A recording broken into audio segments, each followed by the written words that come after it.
we've spent so many years questioning our identity that we have to have some sort of certainty when it comes to these situations in our life.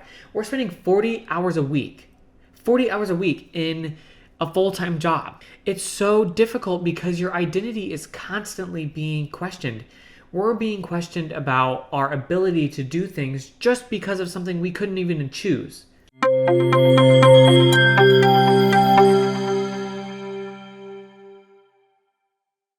Hello, everyone. Thank you for tuning in to Free My Pride podcast. I am Brendan. I'm Greyson. If you didn't check out our last podcast, then we do more of an introduction on ourselves and our own experiences and kind of what we talk about here on this podcast, which is mental health. And As a queer person. Yes, as a queer person, but can be directed towards really anybody. But, yeah, so if you haven't checked that out, yeah, maybe if you want to, go ahead. No, go check it out. You have to. That's a precursor. You have to listen to that one before you can listen to this one. Yeah. But today we're going to be talking about mental health within the work space, I want to say, or lack thereof workspace. Yeah.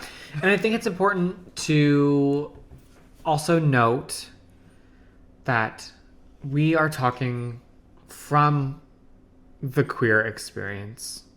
Mm-hmm. And it affects our lives daily.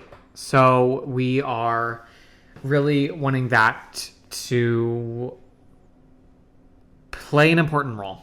Yeah, because I think that being within this community and finding jobs or working at jobs, it can directly impact specific aspects of where and how we work. So, I mean, whether that just be judgment or being paid or treated unfairly, or just in general, like your mental health of feeling like inadequate at your job, I mean, it all kind of contributes. So, yeah, we wanted this episode to be dedicated to the mental health from a queer perspective in a professional environment, whatever that may be. So whether like you have a job now and you are wondering about how to talk about your mental health to your manager, or you are looking for jobs, or you're in school, and how that drag really puts a toll on your mental health. Mm-hmm. Yeah, and I think it's important to know, Brennan, he's employed full-time, and I am not, and I'm looking for work. So I think that that's just something to, think about while we're talking about our experiences. So yeah, very much so. And if you didn't hear the last podcast and you're listening, we both went to school and we graduated with a bachelor's in visual communication. So we're both VCD majors and pursuing, I guess, graphic design, subsets of graphic design. Yeah. So, yeah, that's kind of where we're at. But I don't know that it'll play too much of a role in this topic. But if it does come up. I think it will. I mean, we can kind of jump right into it. I think us being in a more creative field is really different than most, I would say, majors if you're in college, but fields of study. Yeah. I think something that I'm working with right now is we have to have time as creatives to get into a headspace to be creative. I'm just not whipping out designs 24/7. No. People expect us to be able to just make an edit to something, or redo something, or think about it from this way, and that's just not how it works. You have to be in the headspace to do that, and that takes a huge toll on our mental health. Yeah, I mean, there's a lot of things that go into it, and it's a really timely process. I mean, it's unfair for somebody to say, okay, hey, how long is this going to take you to do? I mean, I would much rather somebody say, okay, look, I'll give you a week to do it, and you just like turn it in whenever you can, kind of thing, you know? Because it's like that puts like when somebody asking how long is it going to take you to do this, it puts like kind of a weird sort of pressure on somebody of like saying, oh, I can get it done for you ASAP. Like, no, that's not how it works at all. And when you try to put that pressure on it, then it just doesn't come to you at all. Yeah, and I think we could start with kind of schooling. We both went through the same program, and I think what you just said, like, we went through 4 years of school. We were given, you typically take 5 courses at a time, and you're expected to have, 5 projects due at the same time. Yeah. We're expected to be multitaskers. To the same minute. Like, you would have to turn them in all by, like, what was it, 11:59 on Friday night. Mm-hmm. And, like, have, like, all of your files prepared at the same time. Yeah.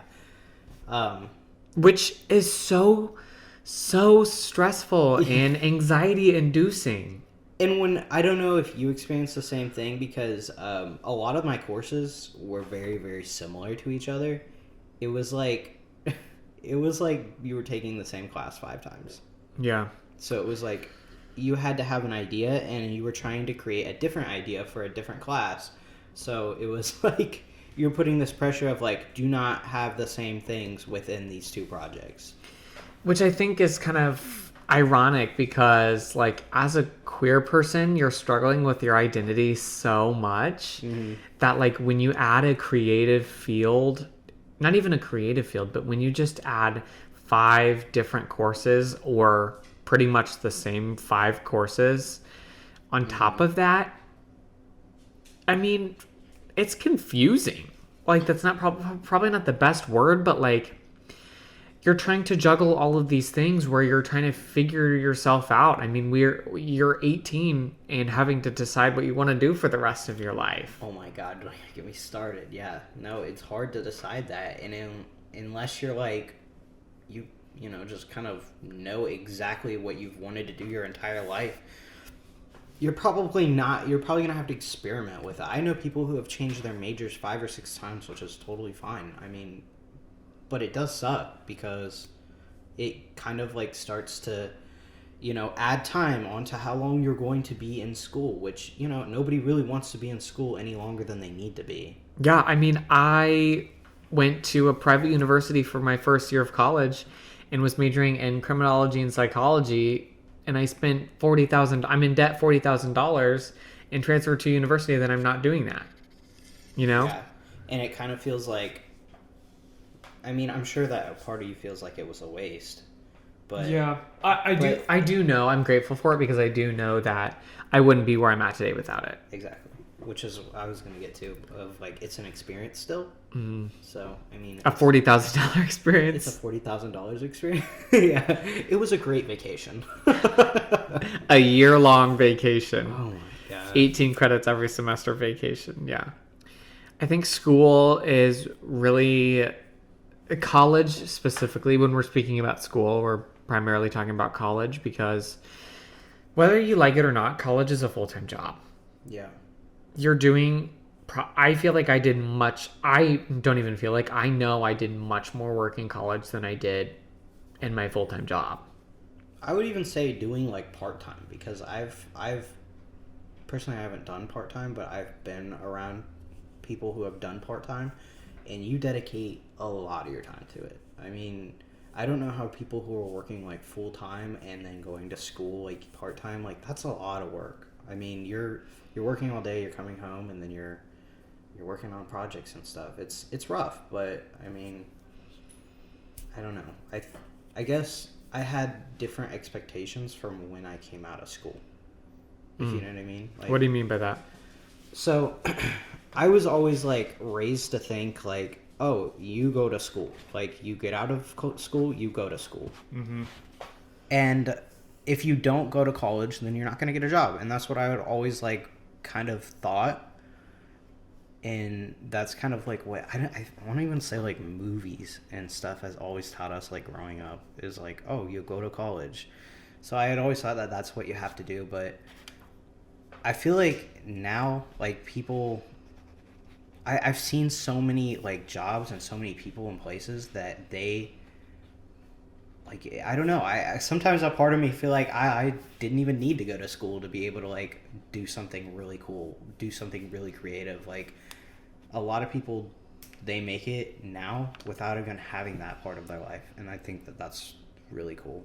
Yeah. Well, I mean, what's the divide between professional and like freelance? Yeah, Is freelance still professional? I Do would you, say so. yeah, I it mean, is. yeah. It is, but why are we being taught that it's not?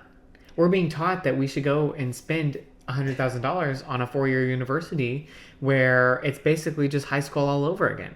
No, I know, and it's rough, and you put yourself through a lot to do it, and I mean, not everybody is given like the privilege to be able to do it, Mm, and it that's huge.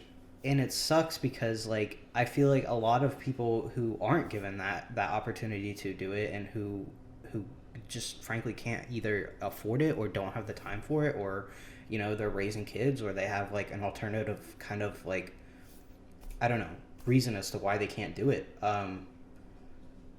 They could have like made something big within the actual space, if you know what I mean, like, because each one of us kind of changed the actual experience for everybody. Like I know that you had a big part of my college experience, so I just feel like all those people out there who could have changed that experience, they're missing that opportunity too, and we're all missing that opportunity from them. Yeah, but I mean, let's bring it back to mental health a bit. Like, what does that play? How does that play into your mental health? Of which part exactly? Like knowing that those people are out there and they aren't given the same opportunity, or of just knowing that I could have made it without have even gone? The latter. Um, in reality, it pisses me off a little. Mm-hmm. Like, I honestly, because during the pandemic, I had seen a lot of job postings for specifically graphic designers, and they were great positions. I mean, amazing. And like the benefits, the actual work that I would be doing, the everything, like, and I didn't have time to do a full-time position while I was in school. And now all of those positions are not there, and they're all gone, and probably don't even exist anymore, to be honest, like, because so many people have been doing like layoffs and whatnot. And I don't know, is like, did I miss my window? Mm-hmm. Will that window reopen? I mean, how has it affected your mental health? It's made a lot of, like, I've been doing a lot of self-doubt. Like, I keep going back and changing my portfolio. I keep redoing projects. I keep trying to better everything because I think that it has to be perfect. And I think that I'm like, oh my God, was I like that one student in the class that was horrible? Like, the one where everybody's like trying to be quiet about and like not really say too much, but like they all know that this person's not gonna. Being in your class, I can tell you the answer is no. That is not you. There were plenty of other people who were that person. No, but I don't know. It made me have a lot of like just a lot of self-doubt, to be honest, and a lot of resentment towards college as a whole, of like, you didn't prepare me, like, mm-hmm. I don't even know how to do an interview. I think for me it was hard because I'm that person that is going, I want to fix now. So I'm going to do every single thing that I can. I'm going to stay up 24 hours to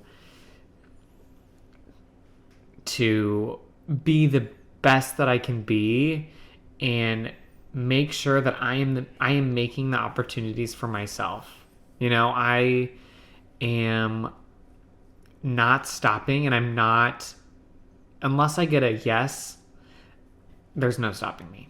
Yeah, exactly. But The world is insane right now. And when you're that person, it's impossible. Yeah. And like, I don't know, I guess that's another thing is that like constantly seeking that like validation within other people, you'll never actually truly get it. Because I feel like even with a you did well, you did good, like that'll never be enough for me. I need to like I need to be like, you were the best one in the class, that's perfect. Like Yeah. you know? Which is, I know it's stupid, but I mean it's like something, I don't know, that my brain is wired that way of like always feeling like, okay, yours is bad because theirs was really good. But that's not how it is at all. Because there can be two good people. I think, yes, we can all, yes, there's not a limited amount of success. Exactly. But I think what you were talking about kind of, not that, I hate to like harp and like be this so like wishy-washy and like look into everything, because I think sometimes you just like, who the fuck cares? But I think you, like you said, we're seeking validation. And I think you put off your feelings so much that sometimes you give up. Yeah. Yeah. It was kind of weird because I don't know if you had the same experience, but like when I was in high school, I was an artist, like just specifically like would always just focus on drawing, painting, like basically mostly like using just mediums, like different mediums. Fine arts. Yeah, fine arts. Thank you. And when I kind of transitioned over to doing specifically all design work, I felt like I lost that part of myself. So like not being able to implement that original like creativity into my work, it felt like a part of me was like not there anymore and was totally broken and lost forever. And like I remember like having this like realization of like, oh my god, I'm not an artist. Like it was, but I still was like, I still have that part. Like I don't know, I guess I needed to see it, I needed to use that, but I don't know. Yeah. Well, I think everyone experiences that. I think when you're in college, you get to like, you have extracurriculars, so you can take courses that don't matter to your major, and you can like that maybe you're just interested in, like, yeah, like I did, like was taking French classes, like that doesn't matter, it really doesn't matter, but I was interested in it, so that. But when you graduate, all those go away. I know. You've got to find that on your own. Exactly. And like all the resources that you had in college of like, we had like a 3D printer, and yeah, we had a laser engraver, and oh my god, the wood shop. Yes. I think about that wood shop every day. Yeah. But we don't have those resources anymore. They were just like, all right, well, better luck to you. Have a great day. Like, bye. I just think that maybe I wouldn't have had so much resentment towards the actual school had they better prepared us just a little bit. Like we talked about like next steps, or like maybe they were like, hey, here's some good people you can talk to and whatnot. But I think that in our specific field, it was a little bit lacking in like, what would you even say, like well, I don't even think it's our specific field. Like no college courses, every senior in college should have to take a course regarding like, here's how you negotiate your salary. Yeah. Here's how you improve your LinkedIn. Here is how, for us, you improve your portfolio. There is none of that. Yeah. None of that. It's all about, working on projects or learning this theory or whatever it may be, but we're not learning any technical skills. And I mean, you can bring that back to high school. Like, how do you change a fucking tire? Yeah. How do you change your oil? How do you write a check? How do you file tax? I still don't know how taxes work. I don't know my mom does my taxes. I can't. I don't know. We learned how to write a check. Did you not? No. Really? That was in middle school. They never taught us. We would have fake checks. Mm-mm. Interesting. Never happened.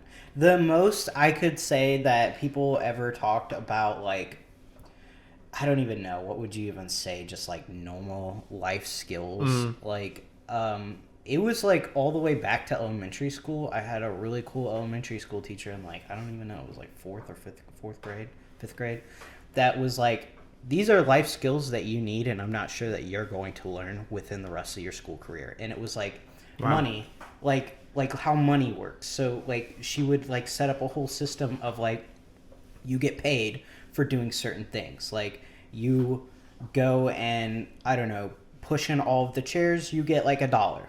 And Yeah. it wasn't like real money or anything, but she would have like prizes and stuff that you could go and exchange that. And it was like, it was teaching kids how to do the whole exchange thing. And yeah, I mean, that was like the closest that I could say that we even like. And I think maybe she taught us, like, it was like 4th or 5th grade, but she taught us how to write a check then. But I don't know, I didn't Well, know. it's sad that like your life skills you only remember going back to 4th grade. Yeah, exactly. Hey, but you know what? We know all about how, like, The Pythagorean theorem. yeah, I can tell you the quadratic formula right now. quantum physics applies every day. Yeah, it's like it really really makes no sense. Why? I mean, that's why people in their 20s feel always so hopeless, especially right now when the job market is so fucked up and we're not able. You can't even look for a job because Yeah. everyone needs one. Yeah, I mean, everybody needs one, and everybody, like, is also, like, all of the, like, big business, the people who are, like, are in control are, like, nobody wants to work. I'm like, yeah, but, I mean, that's not really fair to say, because nobody wants to work because the environments you've created are not, like, work-friendly. Right. Mental health and mental illness is so more prominent today than it ever has been. And workplaces are not taking account for that, which is why Google, Microsoft, Salesforce are having to lay off all these employees because they're not seeing that return. No, yeah, and they're not. I know that when a company hires somebody, they do make an investment within the person, but the person makes a big investment in their time and then their energy to that company as well. And if they're not seeing the same return, then the person is ultimately just going to find another position because they are as replaceable as the people are within the company. Yes, people work for companies because they're passionate about that company. Yeah. I mean, And if you're not, you need to rethink your choices. yeah, well, I mean, not only that, but like it's also about how they're treated within that company. If they see growth opportunity, if they see that those managers are going to treat them like, human beings, then they're probably more likely to want to stay. Yeah. Well, not even that too, but like take care in making them grow. Like, especially people in their 20s, managers should be asking them, what do you want to do? Is this what you want to be doing? Yeah. What's going well? How can I help you grow? And I think we should bring it back to us as queer people because, like, mental health is not talked about, but sexuality and the queer community is talked about even less than that. Queer mental health within the workplace. Yeah. And I think it all starts with being transparent. I think it starts with Yeah. I mean, that's 100% it. Is like, I think that from applying to these positions and applying to these jobs, and like even you, like, just working in this position, knowing that what you're signing up for originally needs to be exactly what you're going to be doing. Job descriptions. Yeah. I mean, you need to know, like, that you're taking on more than what you had signed on to do. And I think, like, we all expect that just a little bit, but not to the extent of what companies are putting on people. Of, like, okay, well, you're going to be, you're going to be doing this, this, and this, but, you're not going to be getting paid for that.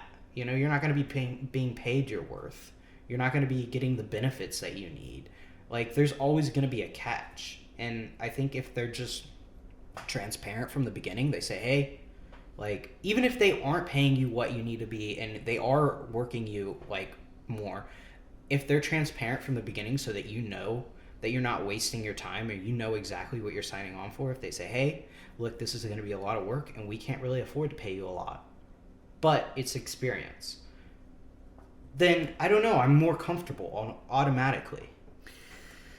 Well, yeah, I mean, it comes with the job description, but it also comes with, like, if you're talking applications, it comes with, like, when they're listing the attributes about the company, like, do I have an unlimited PTO policy? Do I have a 32-hour work week? Do I have mental health days?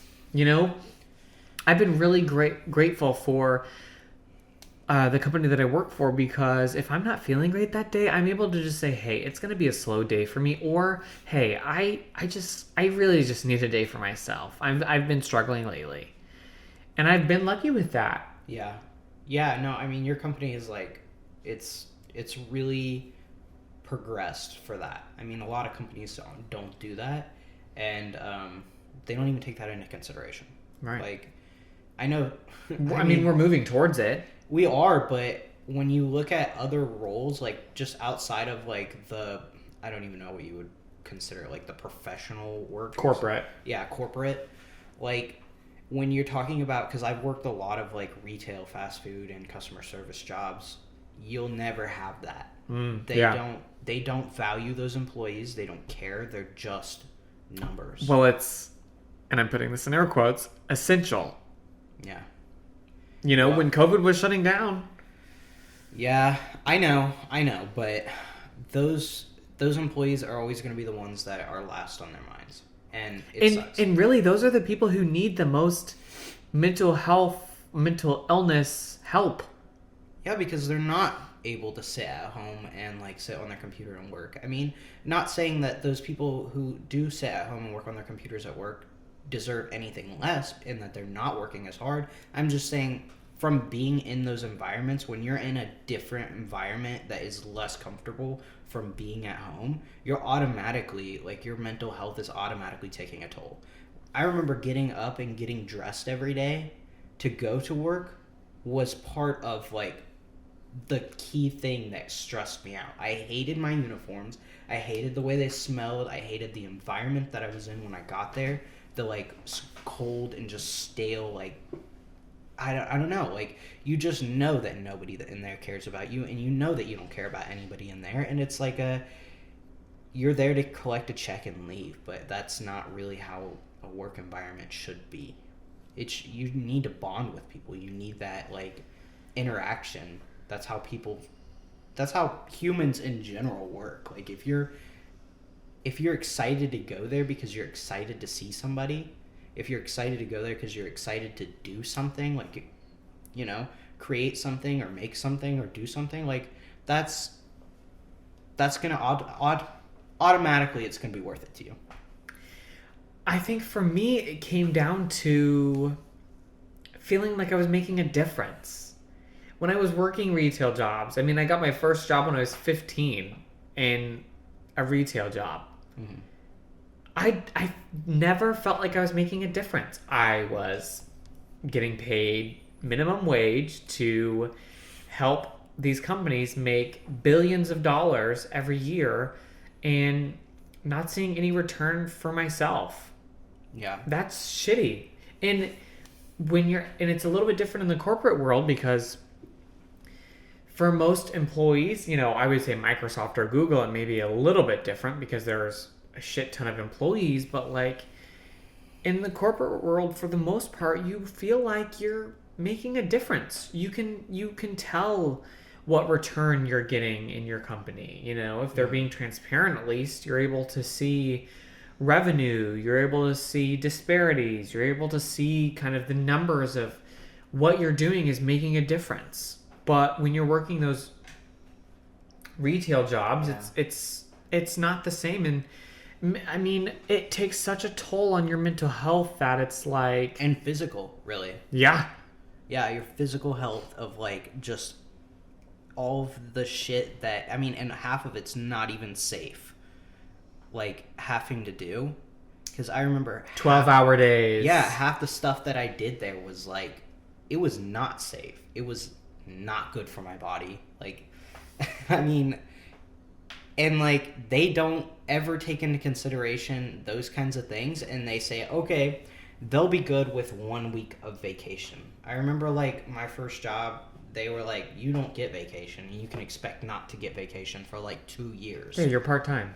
I'm like, do you expect people to like never take a vacation for 2 years? Like, can you do that? No. Like, how can you ask other people to do that? Yeah.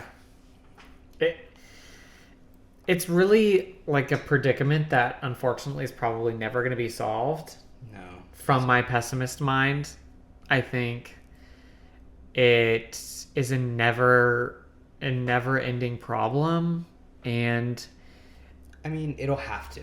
It's something we'll have to break. well, I mean, we're seeing it. All these companies, they're closing early because they don't have enough employees. We're seeing it already. I really think the system is imploding on itself right now. It's like a subtle strike that people are doing right now of like, it's not even subtle, but it's like it's not super in your face of like, okay, I would rather not work for a company than have to go work for a company, get paid less than what I should be paid, have to have like 2 jobs to make ends meet, and still not have any money. Well, the minimum wage pay in inflation is a conversation for another day. Oh, yeah. I mean, and we're not gonna. I'm trying not to get like too political on here because like our views probably don't all align. But well, I mean, even our views don't align. No, you know, what I mean? No one's views align. There's no correct way either. I mean, everybody has a different thought process as far as to what should be happening. But as a queer person, we are constantly. I hate saying that queer people are confused, but like we've spent so many years questioning our identity that we have to have some sort of certainty when it comes to these situations in our life. We're spending 40 hours a week in a full-time job. Mm-hmm. For queer people, that's so difficult. For Black people, for Hispanic people, for all of these people, for these underserved and underrepresented communities, it's so difficult because your identity is constantly being questioned. We're being questioned about our ability to do things just because of something we couldn't even choose. Do you think maybe that you keep, like, I don't know, saying that it's like the confusion, but in reality it's just open-mindedness?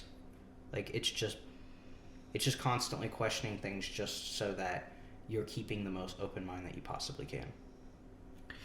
Maybe, but I think I don't know, that one's hard.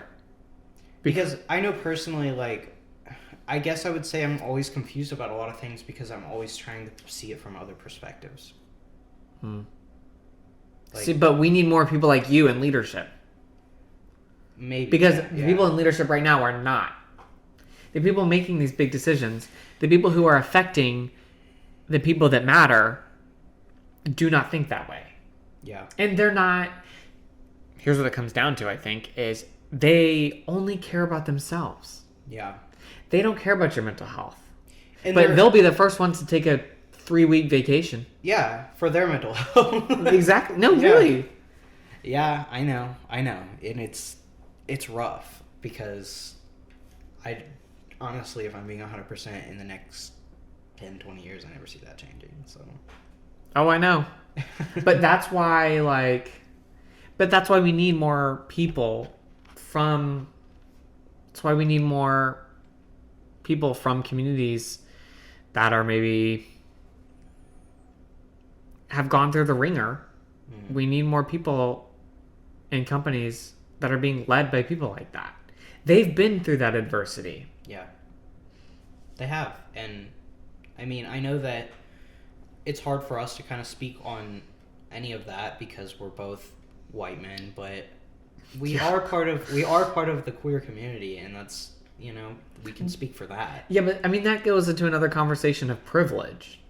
No, yeah. Well, and I'm not just talking about privilege, but I'm talking about experiences, really.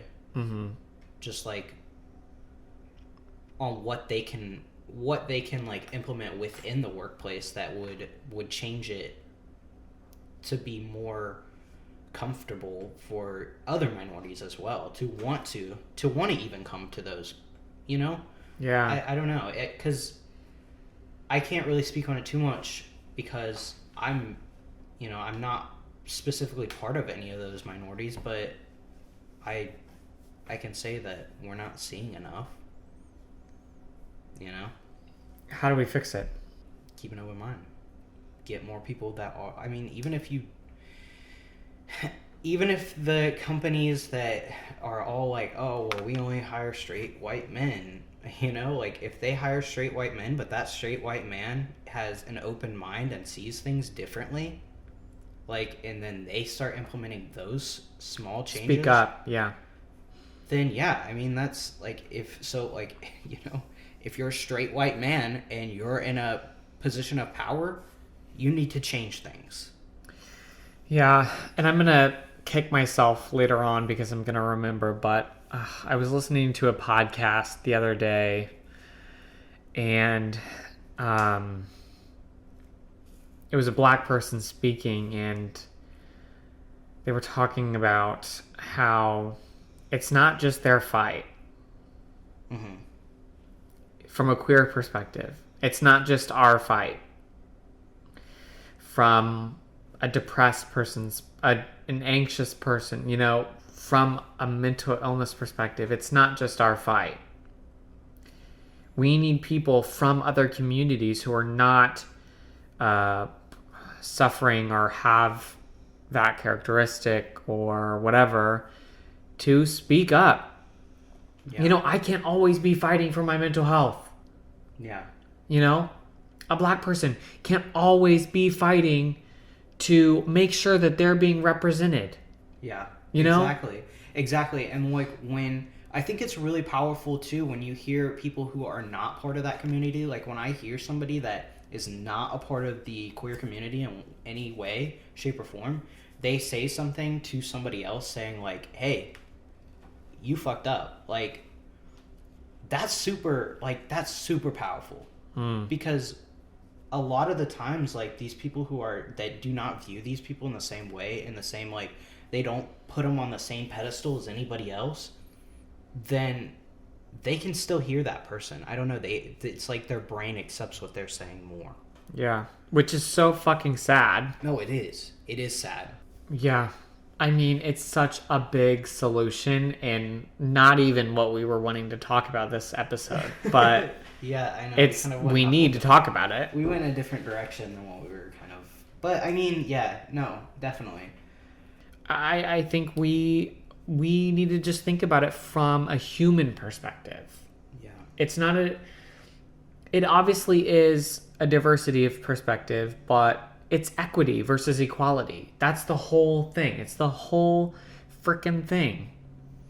And it's like, I don't know, it's like when you think about it, everybody is fighting. They're all fighting different battles, but I mean, nonetheless, they are fighting. And just taking that into consideration through every day on just the way that you treat people in general. Because I don't know if you've noticed, but it seems like lately people are just pissed all the time. Yeah. Oh yeah. I mean, yeah. Because I mean, you could encounter somebody that they are on their last leg, and you are just that person that kicks it out from under them, kind of thing. Even just by the small thing that you do. Oh, that hit hard. One little thing that you say can affect someone. Yeah. But that's why we need people who are not in those situations. If there isn't any diversity from a racial perspective on the leadership team at a company, we need people who are on that leadership team to say something, because that is going to be the first step of the change. But that's just it, is even if it's something small, you don't have to put your whole life, you don't have to put your whole job on the line. You can literally just stand up for the person in one meeting. Like if you're in a meeting and somebody just, that one minority that is in the room says like, hey, maybe we could take it this one direction, and everybody else kind of like just talks over that person, you just say, hey, let's hear what that person has to say. Because that alone has, drawn everybody's attention. That's just... that's called bystander intervention. Wow. And that's exactly what we need to be doing. Exactly. We need to be sticking up for... I mean, it's... What is that? It's equity. It's equity versus equality. Well, it's not equal. Nothing is ever going to be equal. Your experiences are not the same as mine. No. We should not be offered the equal whatever.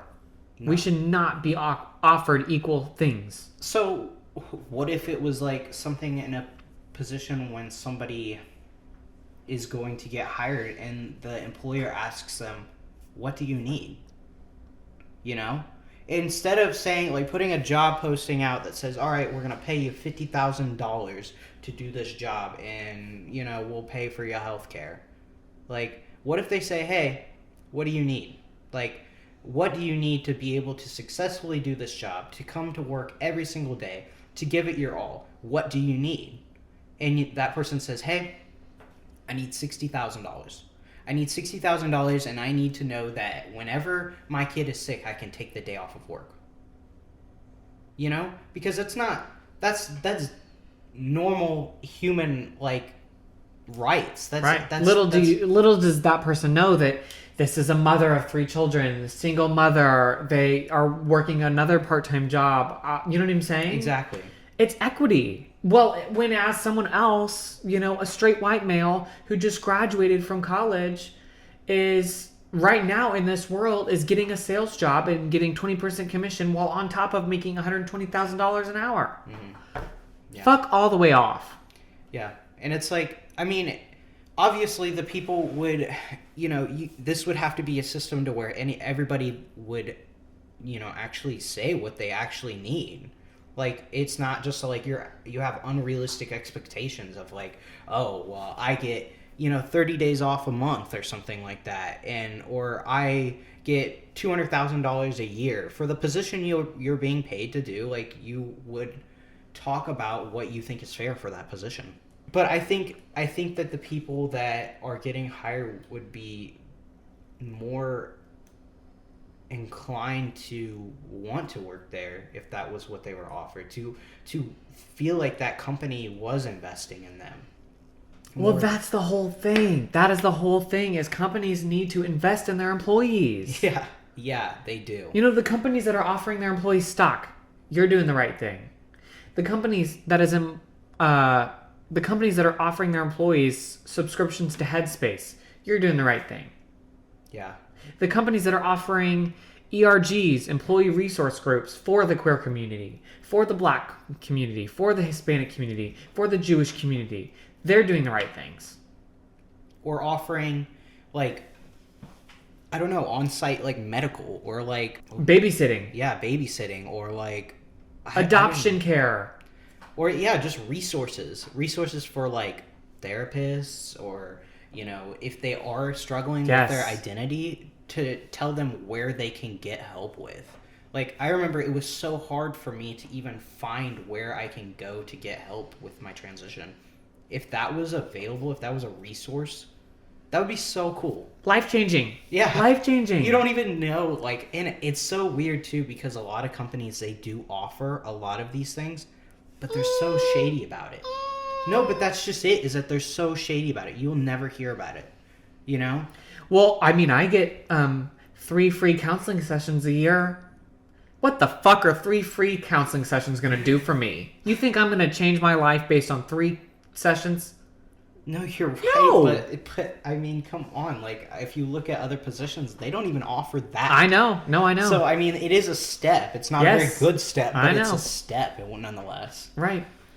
But no, and I think that's a good ending point of companies need to invest in their employees. This was a rampage. It kind of turned into a little bit of an attack on like corporate America. Which they need. They do. And they're not going to listen to this. No, they won't. But it would be nice if they could like hear this and maybe implement some of these changes. So, yeah. But I do think it's such a good conversation. And the last thing I'll say, Greyson said it best yet again. Companies need to invest in their employees.